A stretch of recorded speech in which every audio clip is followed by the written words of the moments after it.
si tiene davanti alla casa di cura di Portoviro, nel volantino Portoviro non si lascia morire e la situazione è insostenibile. Qual è il vostro punto di vista sia di CGIL che UIL?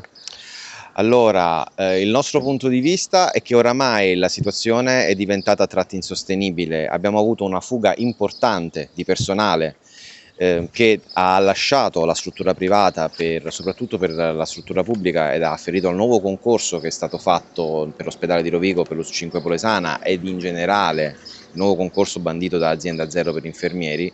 Questo in gran parte è dovuto alla grandissima differenza salariale per il mancato rinnovo del contratto Aris-SAIOP che viene applicato a questi lavoratori. Oramai il divario economico è enorme, non è più sostenibile e quello che succede è che i ritmi di lavoro per i lavoratori che rimangono sono oramai insostenibili. Abbiamo lavoratori che molto spesso continuano a fare giorni continui a lavoro e questa per noi non è una soluzione più accettabile. Abbiamo chiesto un incontro tempo fa all'amministrazione, alla direzione per capire come si potesse venire incontro all'apertura del pronto soccorso che avevamo appreso dalla stampa, rimaneva attivo, cosa che a noi faceva piacere, ecco, noi eravamo contenti che il pronto soccorso potesse rimanere aperto, potesse rimanere attivo, ma quello che noi chiedevamo dal punto di vista del sindacato è sapere come questo potesse essere possibile con il personale rimasto in servizio.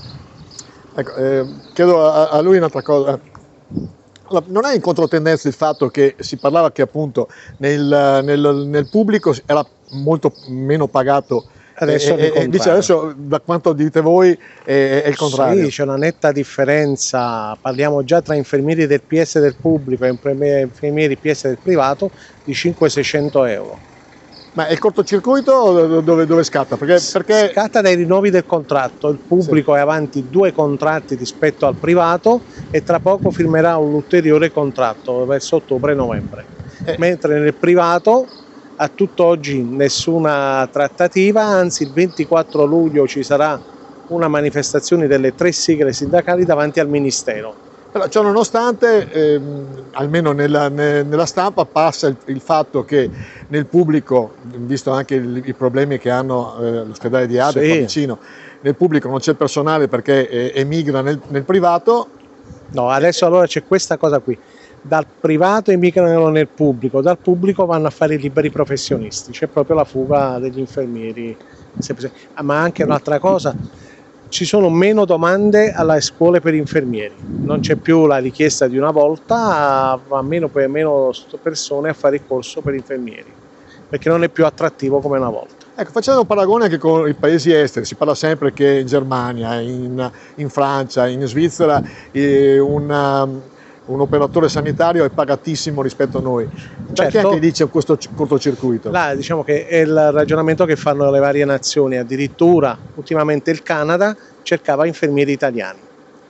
Dice che la professionalità nostra è migliore di tutti gli altri, infatti il Canada, l'Inghilterra, la Norvegia addirittura assumono infermieri italiani facendo fare anche dei corsi di lingua e tutto. E da parte vostra c'è la paura appunto di questa emigrazione e di perdere questa eccellenza? Esatto, noi abbiamo paura che un ulteriore concorso, se esce a breve, a novembre-dicembre, c'è paura che ci si svuoti ancora di più. Ecco, il nuovo amministratore delegato Contato è venuto appunto a salutarci, abbiamo apprezzato. Ti ha dato qualche rassicurazione oppure ha detto che ancora il discorso è in stand-by? Il nuovo amministratore ci ha detto che di dargli 2-3 mesi di tempo per capire la situazione, che lui ha parecchie idee in cantiere con welfare e altro per far sì che non si abbia più una fuga di personale.